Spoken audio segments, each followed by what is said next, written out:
اصل کانٹے کی بات کیا ہے؟ اصل مسئلہ یہ ہے کہ ہمارا اصول کا اختلاف ہے.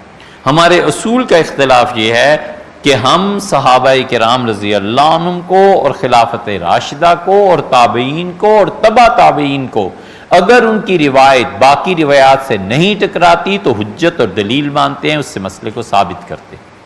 اور اہل تشیع اور اہل حدیث وہ کہتے ہیں صحابی کچھ بھی کہے، حضور صلی اللہ علیہ وسلم کے فعل کے اگر خلاف ہے ہم نہیں مانتے.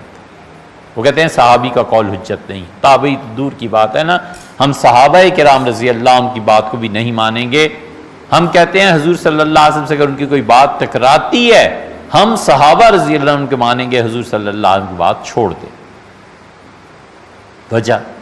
وجہ یہ ہے کہ صحابی پاس تھے، وہ انہیں ثواب کی ہرس نہیں تھی، وہ ثواب نہیں چاہتے تھے. انہوں نے جو رسول اللہ صلی اللہ علیہ وسلم کے فعل کو چھوڑا ہے نا تو کچھ سوچ سمجھ کے چھوڑا ہے. این ممکن ہے اس لیے چھوڑ دیا ہو کہ یار یہ تو رسول اللہ صلی اللہ علیہ وسلم کی تخصیص ہے. ایک آدمی نے رسول اللہ صلی اللہ علیہ وسلم کے انتقال کے بعد حضرت عائشہ رضی اللہ عنہا کو نکاح کا پیغام بھجوانا چاہا تھا.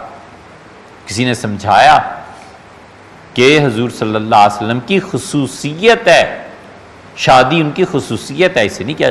آج بھی ایک چیز میں نے آپ سے عرض کیا تھا کہ حافظ ابن حجر نے کہا ہاں رسول اللہ صلی اللہ علیہ وسلم کی بیٹیوں پر سوکن نہیں لائی جا سکتی، اسی لیے تو رسول اللہ صلی اللہ علیہ وسلم سیدنا علی رضی اللہ عنہ کے اس رشتے پہ فرمایا کہ دیکھو اللہ نے جو چیز حلال کر دیا ہے میں حرام نہیں کرتا، جو حرام ہے میں حلال نہیں کرتا. علی اگر چاہتے ہیں کہ ابو جہل کی بیٹی سے شادی کریں، میری بیٹی کو چھوڑ دیں، میری بیٹی کو میرے پاس بھیج دیں. علی کو نہیں پتا جو چیز فاطمہ کو تنگ کرتی ہے وہ مجھے بھی تنگ کرتی ہے، انہیں نہیں پتا جو اسے پریشان کرتی ہے وہ مجھے بھی.